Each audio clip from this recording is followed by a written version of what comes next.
जोड़ने के लिए जयपुर से इस वक्त की सबसे बड़ी खबर आपको दे रहे हैं। एटीएस एसओजी के एडीजी वीके सिंह के निर्देशन में बड़ी कार्रवाई हुई है। उप निरीक्षक भर्ती परीक्षा 2021 पेपर लीक प्रकरण में बड़ा एक्शन। एसओजी ने आरपीए से 14 ट्रेनी उप निरीक्षकों को हिरासत में ले लिया है। हिरासत में लिए गए ट्रेनी उप निरीक्षकों को लाया गया है एसओजी मुख्यालय। अब की जा रही है पेपर लीक प्रकरण में पूछताछ। आज शाम तक एसओजी बड़ा खुलासा कर सकती है और लगातार चर्चा हो रही थी। इस पूरी ही कार्रवाई से हड़कंप मचा था। पेपर लीक प्रकरण के जिस तरह से तार उलझे पड़े उन्हें सुलझाने में जुटी एसओजी, और जब इन तारों को सुलझाने लगी तो फिर चौंकाने वाली बात सामने आई। ट्रेनी उप निरीक्षकों को भी हिरासत में लिया गया, बाकायदा उन्हें रिमांड पर लिया गया और रिमांड में जब पूछताछ हुई तो कई खुलासे हुए और ये खुलासे चौंकाने के लिए काफी थे, क्योंकि ऐसी भी जानकारी आई कि जो शिक्षक थे कई विद्यालयों से जुड़े हुए जिन पर जिम्मेदारी थी परीक्षाओं को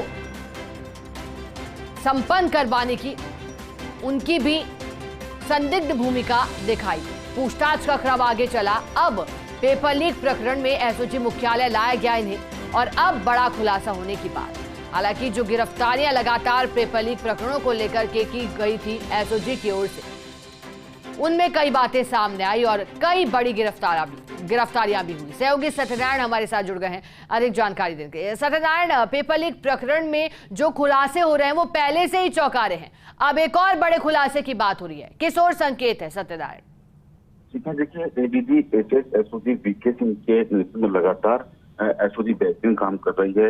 उप निरीक्षक भर्ती परीक्षा 2021 पेपर लीक प्रकरण के अंदर पहले जब उप निरीक्षक गिरफ्तार किया गया था, उनसे पूछताछ में जो सोर्स मिले थे, जो सुराग मिले थे, तथ्य मिले थे, उनसे कड़ी से कड़ी मिलाते हुए आज एसओजी की टीम आरपीए पहुंची। वहां से करीबन 14 उप निरीक्षक जिसके अंदर युवतियां भी शामिल है, उनको डिटेन किया गया है। अब उनको एसओजी मुख्यालय लाया गया है। उनसे पूछताछ का जो दौर है वो शुरू हो गया। माना जा रहा है कि इनसे पूछताछ के बाद में और भी कई खुलासे हो सकते हैं और थोड़ी देर बाद में जो एडीजी है वीके सिंह वो खुद इस पूरे मामले से जानकारी देंगे और आज शाम तक इस पूरे प्रकरण के अंदर बड़ा खुलासा होने की संभावना जताई जा रही है। फिलहाल राउंड द बैठा के उनको पूछताछ शुरू कर दी है और उनके जो पूछताछ में सामने आ रहे हैं उनके आधार पर अग्रिम जो गिरफ्तारी होनी है उसकी तैयारी करनी शुरू कर दी है। शिखा, सत्यनारायण, एक और जानकारी दीजिएगा, क्योंकि 14 ट्रेनी उप निरीक्षकों को हिरासत में लिया गया था, उस दौरान ये भी जानकारी मिल रही थी कि कुछ और संदिग्ध भूमिकाएं सामने आ सकती हैं, क्योंकि इन लोगों के सिलेक्शन तक हो जाना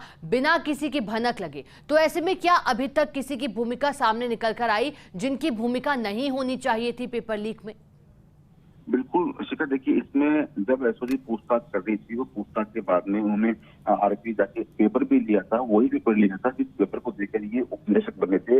लेकिन ये 14 जो उपनिरीक्षक हैं ये उस पेपर को वापस हल नहीं कर पाए, तो उसका संदेश साफ था कि उन्होंने कहीं ना कहीं पेपर जो लीक हुआ था उस पेपर लीक का उपयोग करके ये उस भर्ती परीक्षा को पास की थी। लेकिन जब एसओजी ने इस परीक्षा को ली लेकिन एसओजी परीक्षा पास नहीं कर पाए, तो ऐसे में शक होना लाजमी है। तो इसीलिए इन 14 उपनिरीक्षकों को एसओजी मुख्यालय लाया गया है। थोड़ी देर पश्चात गिरफ्तार भी की जाएगी, लेकिन जो अधिकारी है वो नहीं चाहते कोई निर्दोष इस पूरे प्रकरण में फंसे। ऐसे में एक बार फिर से इनसे बैठा के पूछताछ की जा रही है और उसके बाद गिरफ्तारी की जाएगी। इनसे पूछताछ के बाद में जो अन्य उप निरीक्षक हैं उनको डिटेन किया जाएगा, जिससे कि पूरे प्रकरण का खुलासा किया जा सके। ठीक है सत्यनारायण, बहुत शुक्रिया आपका साथ जुड़ने के लिए, जानकारी के लिए।